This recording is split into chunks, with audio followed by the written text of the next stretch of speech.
जब भी हम किसी प्राचीन किले को देखते हैं तो सबसे पहला सवाल हमारे मन में यही आता है कि दुनिया के ज्यादातर किले एक जैसे क्यों दिखते हैं। ऊंची मोटी दीवारें, विशाल दरवाजे, संकरे रास्ते और घुमावदार प्रवेश, क्या ये सब बस संयोग था? नहीं, सच्चाई ये है कि प्राचीन समय में किले बनाना सिर्फ निर्माण नहीं, बल्कि एक सख्त नियमों वाली रणनीति थी, और उन नियमों को तोड़ना पूरी तरह मना था। किले का सबसे अहम हिस्सा उसका मुख्य द्वार होता था। यही वजह थी कि इसे कभी भी सीधा नहीं बनाया जाता था। माना जाता था कि अगर दुश्मन सीधे दरवाजे से अंदर घुस गया तो पूरी सेना कुछ ही समय में किले पर कब्जा कर सकती है। इसलिए दरवाजे के सामने मोड़, भारी लकड़ी, लोहे की कीलें और जंजीरें लगाई जाती थी। यह सब उस एक नियम का हिस्सा था, दुश्मन को रोकना नहीं, बल्कि उसे थकाना और भ्रमित करना। किले की दीवारें भी यूं ही मोटी नहीं बनाई जाती थी। इनके अंदर कई परतें होती थी ताकि तोपों और हथियारों का असर कम हो सके।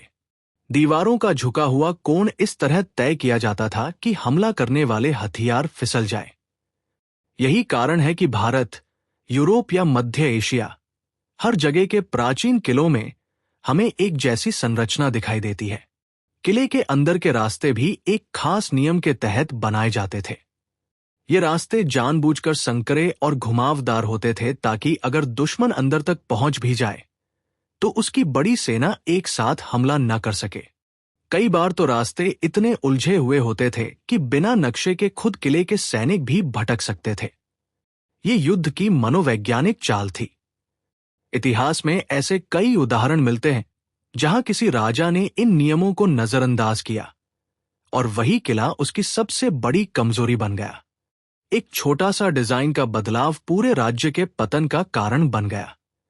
यही वजह है कि किले बनाने वाले वास्तुकारों और इंजीनियरों को विशेष सम्मान दिया जाता था, क्योंकि उनके ज्ञान पर हजारों लोगों की जिंदगी निर्भर करती थी। आज हमें यह सब साधारण लग सकता है, लेकिन उस समय यह विज्ञान, अनुभव और युद्धरण नीति का कमाल था। प्राचीन किले सिर्फ पत्थरों की इमारतें नहीं थे, बल्कि जीवित सुरक्षा प्रणालियां थी। और यही वह नियम था जिसे तोड़ना मना था, क्योंकि एक गलती और पूरा साम्राज्य इतिहास बन जाता।